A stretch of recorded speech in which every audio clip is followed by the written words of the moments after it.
മാന്യ സദസ്സിന് നമസ്കാരം. ഇന്നത്തെ സമാഗമം ഞാൻ അങ്ങനെയാണ് തുടങ്ങുന്നത്. അതാ അങ്ങോട്ട് നോക്കൂ, ഒരു ചെറുപ്പക്കാരൻ നിന്ന് കഥ പറയുകയാണ്. കഥ പറയുന്നതിനോടൊപ്പം അദ്ദേഹം മധുരമായി പാടുന്നുമുണ്ട്. പാട്ടിനകമ്പടിയായി ഹാർമോണിയവും തബലയും ഗഞ്ചറയും ചപ്ലാങ്കട്ടയും. കഥ പറഞ്ഞു കഴിഞ്ഞ അദ്ദേഹത്തെ കഥ കേട്ടുകൊണ്ടിരുന്ന ജനങ്ങൾ ആശ്ലേഷിക്കുന്നു, പൂമാല അണിയിക്കുന്നു, നോട്ടുമാല അണിയിക്കുന്നു. ആ സുന്ദര കളയബരൻ്റെ പേരാണ് സത്യദേവൻ. അതെ, അങ്ങനെയാണ് ലോകത്താദ്യമായി ഒരു കഥാപ്രസംഗം പിറക്കുന്നത്.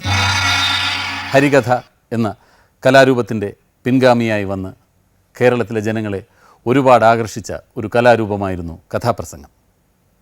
കഥാപ്രസംഗം നിരവധി വേദികളിൽ അവതരിപ്പിച്ച് ജനങ്ങളുടെ എല്ലാം ശ്രദ്ധ പിടിച്ചു പറ്റിയ അതിൻ്റെ ആദ്യകാല കലാകാരന്മാരുടെ ഒരു അപൂർവ സംഗമമാണ് ഇന്നത്തെ സമാഗമം.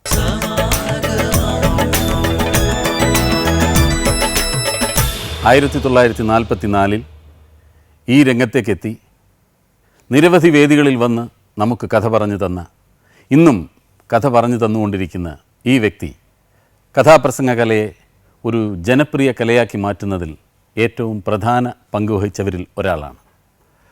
കാഥികന്മാരുടെ പേര് പറയുമ്പോൾ നമ്മുടെ മനസ്സിലേക്ക് ഓടിയെത്തുന്ന ആദ്യത്തെ പേരിൻ്റെ ഉടമയാണ് ശ്രീ കെടാമംഗലം സദാനന്ദൻ. ഇതാ സമാഗമത്തിൻ്റെ വേദിയിലേക്ക്.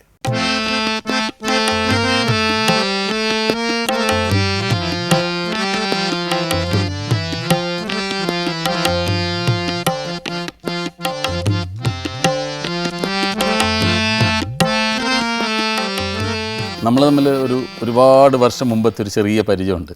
ചെറിയ പരിചയമല്ല, നല്ല പരിചയം എന്ന് പറയുന്നത് നല്ലത്. ഓർമ്മയുണ്ട് അത്? പിന്നെ അത് മിസ്റ്റർ സിദ്ദിഖ് അന്ന് വിദ്യാർത്ഥിയായിരുന്നു. അതെ, ഹൈസ്കൂളിൽ പഠിക്കുന്നവർ. അന്ന് മിമിക്രി ചെയ്യുമായിരുന്നു.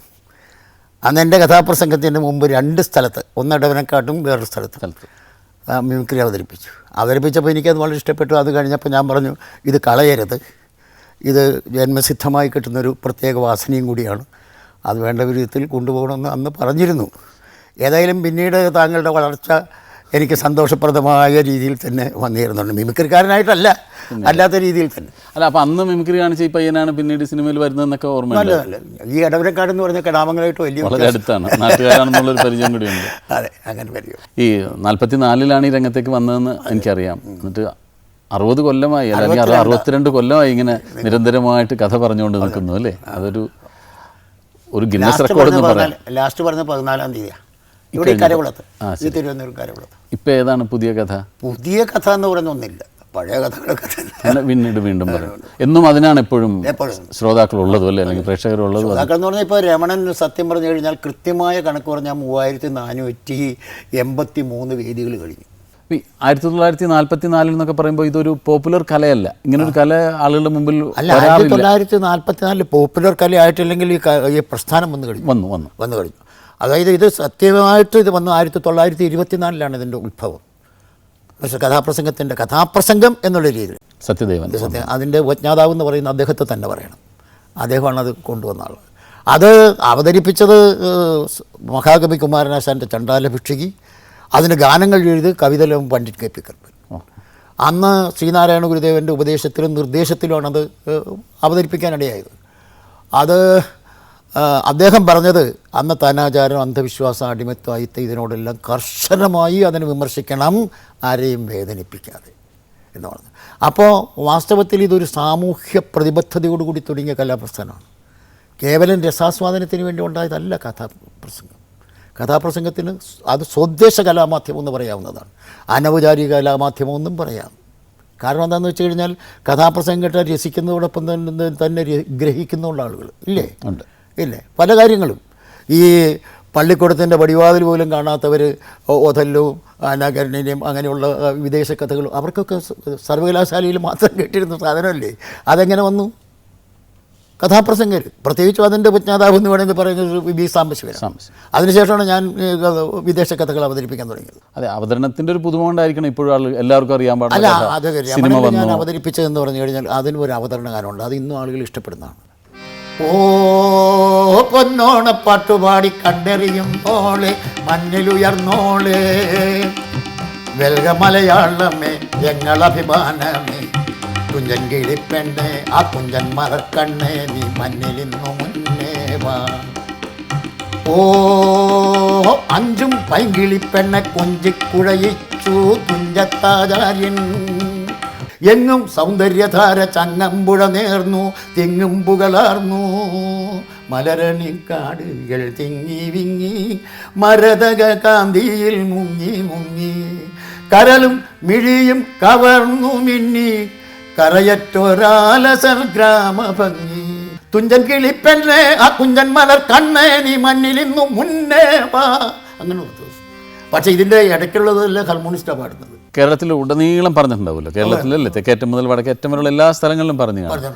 എവിടെയുള്ള ഏത് ഭാഗത്തുള്ള ആളുകളാണ് ഇത് കൂടുതൽ റിസെപ്റ്റീവ് ആയിട്ടുള്ള? ഈ വടക്കൻ ഭാഗങ്ങളിലുള്ള കഥ ആസ്വദിക്കുന്നവരുണ്ടല്ലോ, അവർ തിമിർന്ന് ആസ്വദിക്കുന്നവരാണ്. ഞങ്ങളൊക്കെ ഇതുപോലെ കഥ പറഞ്ഞു തന്ന് ഇങ്ങനെ കഥകൾ കേട്ട് ഇങ്ങനെ അഭിനയിക്കണമെന്നുള്ള ആഗ്രഹങ്ങളൊക്കെ ഞങ്ങളിലൊക്കെ തോന്നിച്ചതിൽ നിങ്ങൾക്കൊക്കെ ഒരുപാട് പങ്കുണ്ട്. ഇപ്പോൾ ഇത് കേരള സാഹിത്യ അക്കാദമിയുടെ ഒക്കെ എന്തെങ്കിലും അങ്ങനെ സംഗീത അക്കാദമിയുടെ ഫെലോഷിപ്പ് എനിക്ക് നേരത്തെ കിട്ടിയിട്ടുണ്ട്. പിന്നെ അങ്ങനെ പുരസ്കാരം പറയുകയാണെങ്കിൽ കലാരത്നം, കലാതിലകം, കലാപ്രവീൺ, കലാരത്നം തന്നെ 2-3 സ്ഥലത്തുനിന്ന് അങ്ങനെ ധാരാളം കിട്ടിയിട്ടുണ്ട്. പിന്നെ കുവൈറ്റ് മലയാളികൾ ആദ്യമേ ശ്രീ സാംബശിവൻ്റെ ഒരു പുരസ്കാരം വെച്ച് കഴിഞ്ഞിട്ട് ആദ്യം എനിക്ക് തന്നത്. പിന്നെ SS ഉണ്ണിത്താൻ പുരസ്കാരം, പിന്നെ ആമുഖം ഇതിൻ്റെ പുരസ്കാരം, ഇപ്പോൾ TA മജീദിൻ്റെ ആ പുരസ്കാരം, ഇപ്പോൾ ലേറ്റസ്റ്റ് ഈ 31-ാം തീയതി കേസരി പുരസ്കാരം ധാരാളം കിട്ടിയിട്ടുള്ളത്. ഇതിൻ്റെ ഇടയ്ക്ക് സത്യൻ സാറിൻ്റെ കൂടെ അഭിനയിക്കാൻ സാധിച്ചു അല്ലേ? ആ സത്യനെ വാസ്തവത്തിൽ ക്യാരക്ടർ റോളിൽ അഭിനയിപ്പിച്ചത് ആരാണ്? സദാനന്ദൻ. അതറിയാം.